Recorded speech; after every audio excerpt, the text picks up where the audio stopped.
अस्सलाम वालेकुम। उम्मीद है आप सब खैरियत से होंगे। आज हम बात करेंगे 7E के बारे में। 7E बेसिकली एफबीआर ने अक्टूबर के अंदर 7E के नाम से एक नया टैक्स इंट्रोड्यूस करवाया था। वो उन लोगों के लिए टैक्स है जिनके पास बहुत प्रॉपर्टियां हैं। उन लोगों के लिए वो टैक्स है कि अपनी प्रॉपर्टियां जिन्होंने डिक्लेयर करवा दी हैं। टैक्स है क्या बेसिकली? ये टैक्स ये है कि जिनके पास प्रॉपर्टी हैं, एक होता है प्रॉपर्टीज़ हैं, जिनके पास प्रॉपर्टीज़ हैं बहुत सारी, उनके लिए ये टैक्स है। इसके अंदर आपको अपनी सारी प्रॉपर्टी डिक्लेयर करवानी है, और अगर कराई हुई भी है पहले से तो गुड है।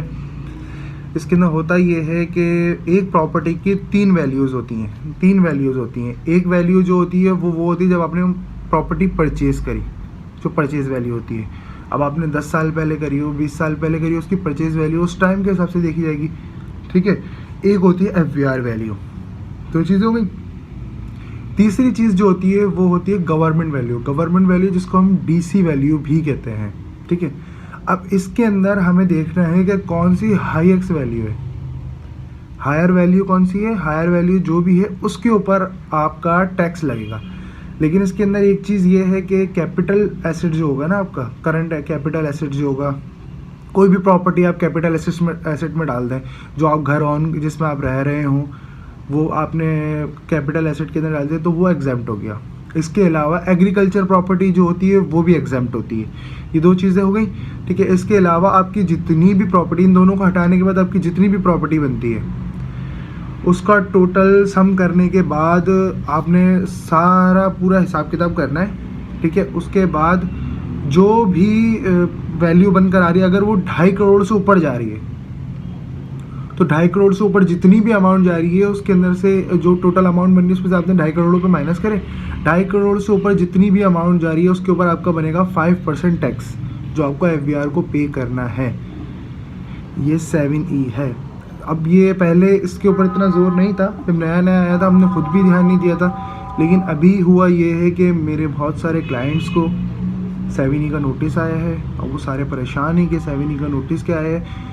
तो 7E का नोटिस बेसिकली ये है, इसके अंदर आपको मतलब आपने प्रॉपर्टी तो पहले ही लोग ये करते हैं कि जो लोग अच्छे लोग होते हैं वो करते हैं कि भाई हम जो है पहले से पहले अपने सारे एसेट्स डिक्लेयर कर दें, अपनी सारी प्रॉपर्टीज़ डिक्लेयर कर दें, एफबीआर के सामने लेकर आ जाएं कि भाई हमने ये इतना इतना कमाया है और उसके अंदर से इतना इतना खर्च करके ये चीज़ें ली।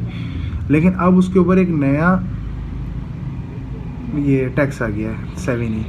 तो मैंने सोचा कि मैं एक इन्फॉर्मेटिव वीडियो बना लूँ इसके मुतालिक, 7E के बारे में जितनी मुझे नॉलेज थी, ताकि ये आगे आप लोगों को समझ में आए, अच्छी लगे।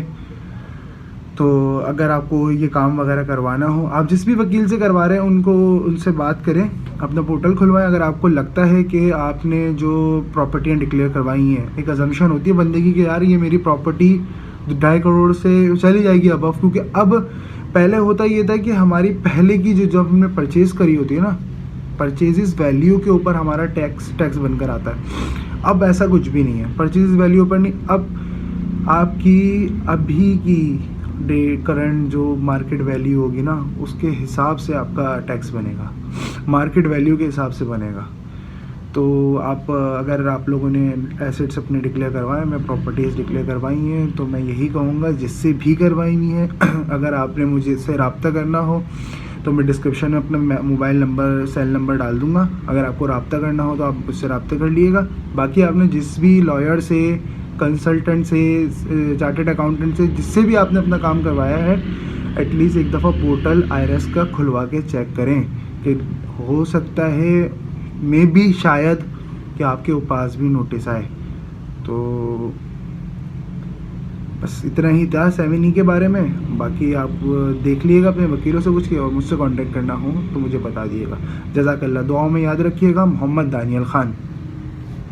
आप लोगों को मेरी वीडियो पसंद आए तो मेरे चैनल को लाइक, सब्सक्राइब और शेयर लाजमी कीजिएगा, और ऐसी इन्फॉर्मेटिव वीडियो मैं आप लोगों के लिए बनाता रहूँगा जिनसे आपकी नॉलेज भी बढ़े और मेरी नॉलेज भी बढ़े।